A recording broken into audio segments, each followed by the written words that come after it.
Jeremy here with Overnight Crew. Mostly this is going to be probably targeted towards Lotus people. Anyone also running a 2ZZ with the C60 series transmissions. So this is a C6X from the UK, basically the same as the C64 that got put in the Lotus. The gear ratios are different in this transmission, but that's not what we're going to be talking about today. So today I'm going to be talking about basically the feel, the engagement of shifting the transmission on the Lotus. It's a lot of complaints about how it just doesn't feel that good. A lot of people have upgraded shifter cables, the shifter itself, the linkage on the transmission. This linkage here that's dangling is from the C6X transmission.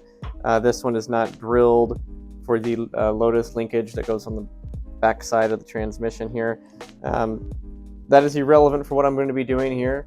So on this, I have been thinking, because Honda guys have what they call, they're all called the same. It's just detent springs for the engagement of the gears. This transmission has three. You have one for first and second, third and fourth, fifth and sixth. These two up here is going to be your access points to that. So you got these two plugs. This one is going to be for your third and fourth gear, fifth and sixth gear, and your first and second is down here on the side. So on this, for the Honda guys, they hybrid racing. I'm sure there might be a few other companies. That's just one that I've noticed that sells them for the Honda K series. Well, I had bought a set of springs for a K series transmission, and I was going to always put them in the transmission and build and do a case swap on a car that I had. Ended up selling everything and ended up with the springs left over and just been sitting. And I've been looking and thinking about it, like, there must be other ways to have better engagement with these transmissions. So today I'm going to be testing out, comparing spring size and everything with the Honda, with the springs that I have here that were initially for a Honda transmission. I've already done most of that. This video is just going to be pretty much showcasing the difference. So the right here are the three springs from hybrid racing. They're just tiny little springs. So we'll go ahead and get this started. I'm going to go ahead and I'll just take it out. So the tools that you're going to need, you might be wondering, what tools do I need to do this? 6mm Allen head. I'm using one on a ratchet. So we'll go ahead and get this started. I'm going to go ahead and pull them out, and I'll show you, compare the sizes here with the Honda to the Toyota springs. There's not much difference. I will probably include a couple pictures that I've taken of the factory Honda K series spring and their ball that rides along the shifter shaft inside the transmission, and the Toyota springs. Toyota springs are a little larger in diameter, which isn't bad. The Toyota transmission also has a larger ball that sits inside the transmission that rides against the spring. So on this, you will also need a magnet tool to get the items out of the transmission. So this one here that has the Toyota transmission uses a little spring sleeve here.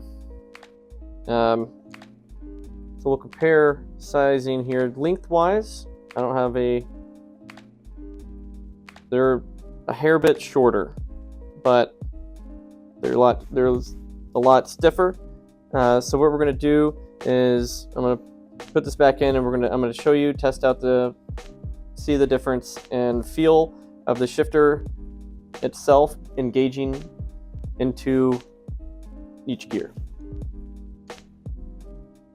So now we're going to start put this back in, get it ready to test out engagement with the stock springs in this transmission. This Let's go ahead and retighten these down just a little bit better. Not that it will make much of a difference. So right now we have the factory springs in this transmission, and we're going to be going down to first gear here. First, second. While it's in neutral in between third and fourth, pretty easy to move, and you have, you know, some movement, some slack, I guess you could say. So going into third, fourth, that'd be fifth, sixth. Those move a little easier because clearly there's nothing here to help give attention for that. So we can just focus on mostly third and fourth gear as the main testers, and maybe some first and second again. So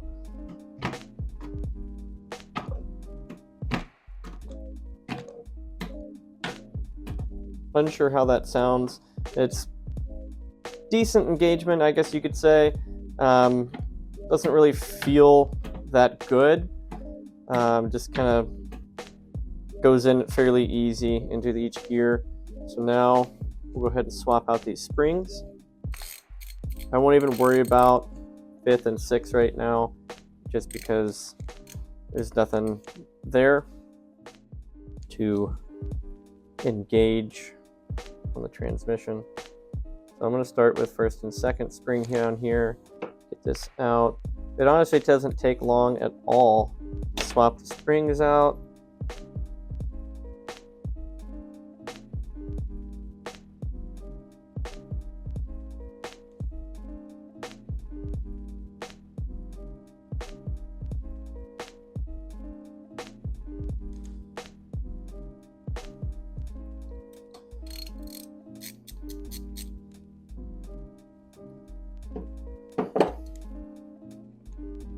Get this third and fourth gear spring out.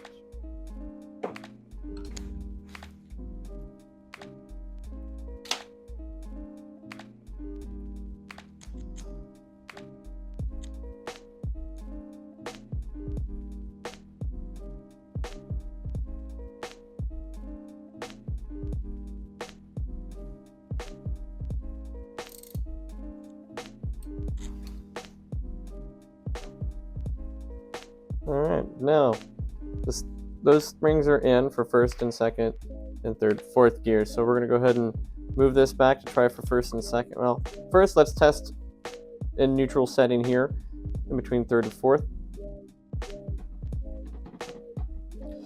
As you can see, there's a little more firm. It doesn't move near as much in between third and fourth. It takes a little more to try to get it into gear. So we're going to go ahead and pull this out and go to first.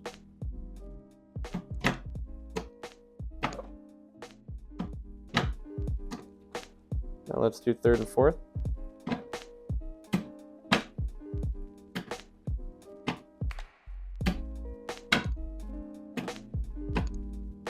So that feels much more firm. Way better feel of going into gear. Just by a simple spring change. Now for those of you that are probably worried about the diameter size of the springs, if one shops around enough, you might be able to find somebody that makes a slightly larger spring. The spring itself is roughly about the same size for the metal, but the diameter of how the spring is, the coil size or whatever, is a little smaller. I don't really see that being much of a big difference in function for this, for what it is doing. But stay tuned. I am going to hopefully shortly be able to test this in real life situation in my buddy's car, since his is ready and to go and rolling on the street.